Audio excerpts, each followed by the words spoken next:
Bonjour à toutes, bonjour à tous, bienvenue sur 8 Mont Blanc. C'est pour moi un plaisir de vous retrouver pour un nouveau numéro du journal. Nous sommes aujourd'hui le lundi 13 novembre 2023 et tout de suite, voici les titres que nous allons développer dans cette édition.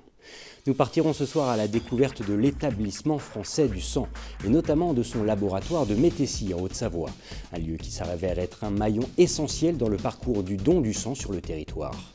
Puis nous nous intéresserons aux conséquences des précipitations sur les lits de nos torrents et rivières. Entre crues, glissements de terrain et laves torrentielles, des aménagements sont nécessaires pour sécuriser les berges comme les riverains. Nous verrons le cas concret de la grille sur la commune des Ouches.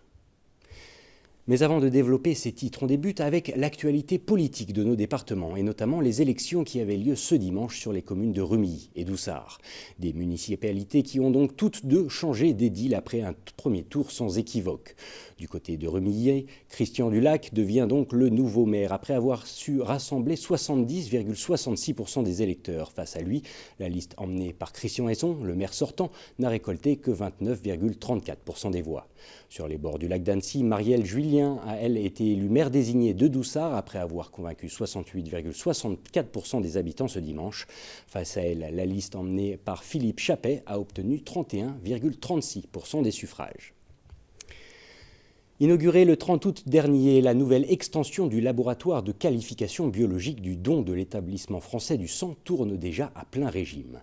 Chaque jour, ce sont en effet près de 3000 dons qui arrivent sur ce site. Grâce à ces outils technologiques innovants et très performants, l'EFS de Métessy vise l'excellence mais aussi l'exigence. Les précisions de Sébastien Germain. Il est 7 h ce matin-là. Comme chaque jour, les petites mains du laboratoire de qualification biologique du don de l'établissement français du sang de Métessy sont à pied d'œuvre depuis déjà 1h30.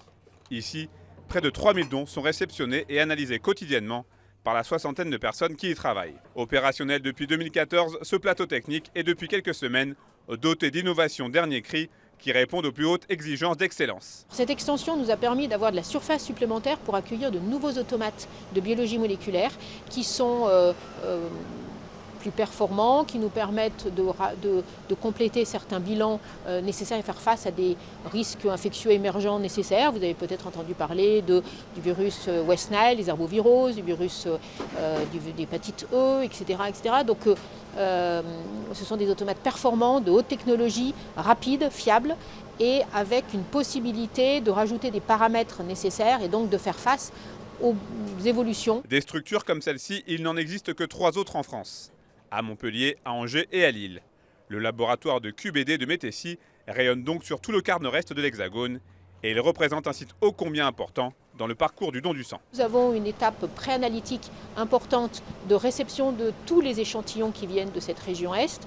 Ils sont contrôlés, ils sont triés, ils sont centrifugés et nous avons des gros automates, donc la phase préanalytique est automatisée et en fonction du type de tube, des analyses demandées, etc., les tubes vont être débouchés automatiquement par des stations préanalytiques et positionnés sur des racks échantillons.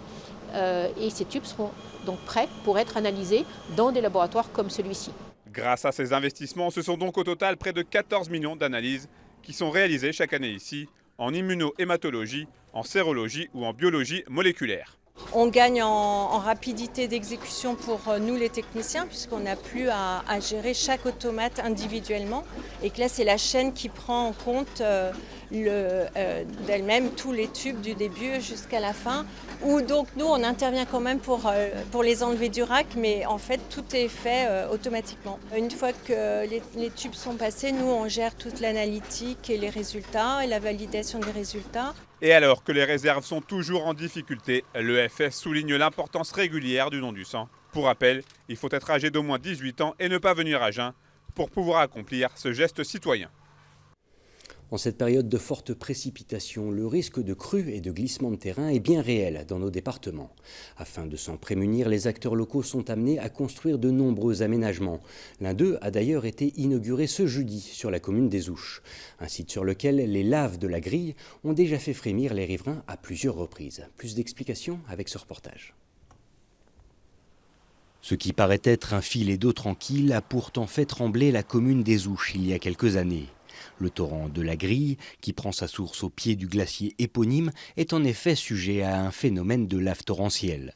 De fortes vagues composées de blocs et de sédiments et dont la hauteur peut atteindre les 6 mètres de haut. Un risque bien connu dans la vallée et duquel est née l'idée de tenter de sécuriser la zone une fois pour toutes. C'est l'un des torrents les plus dangereux de la vallée, si ce n'est le plus dangereux de la vallée de Chamonix, le torrent de la Grille. C'est une réflexion, je pense qu'elle a commencé depuis longtemps avec les anciens Houchards, mais disons qu'elle s'est concrétisée depuis ces dernières années, suite entre autres aux événements de 2014 et 2019, où il y a eu plusieurs dizaines de milliers de mètres cubes descendus en l'espace en peu de temps. Voilà. Et où il y a eu un débordement donc, en 2014 en rive droite du torrent de la Grille sur la patinoire qui se trouve derrière nous. Afin d'amoindrir les risques, une plage de régulation a été modelée pour accueillir les plus gros blocs. En aval, le chenal a été élargi et certains de ses murs rehaussés. Un projet de plus de 2 millions d'euros et autour duquel se sont réunis de nombreux acteurs du territoire, à savoir l'État, le département, la société ATMB, la commune des Ouches, ainsi que le syndicat mixte d'aménagement de l'Arve et de ses affluents. C'est une catastrophe naturelle qui peut être extrêmement meurtrière. Donc il était nécessaire que nous soyons en capacité de faire notre possible pour tenter de l'éviter. Chacun des habitants de la vallée de l'Arve voit sur sa feuille d'impôt quelque chose qui s'appelle la GEMAPI. Eh bien, partie de ces impôts-là, 480 000 € ont été consacrés à protéger le village des Ouches contre ce phénomène naturel et dévastateur qu'on appelle une lave torrentielle. Avec la réalisation de cet ouvrage, terminé il y a quelques jours à peine, riverains et élus ouchards retrouvent leur quiétude, tout en sachant que ce genre de risque naturel reste inhérent à la géographie de nos vallées alpines. Et nous arrivons déjà au terme de ce journal. Merci à toute l'équipe. Dans un instant sur votre antenne, Thierry Paul me prend le relais pour son bulletin météo. Et pour ma part, je vous retrouve dès demain, mardi, pour un nouveau journal à partir de 18 h. Mais en attendant, et comme chaque soir, je vous souhaite une très belle soirée sur 8 Mont Blanc. À bientôt.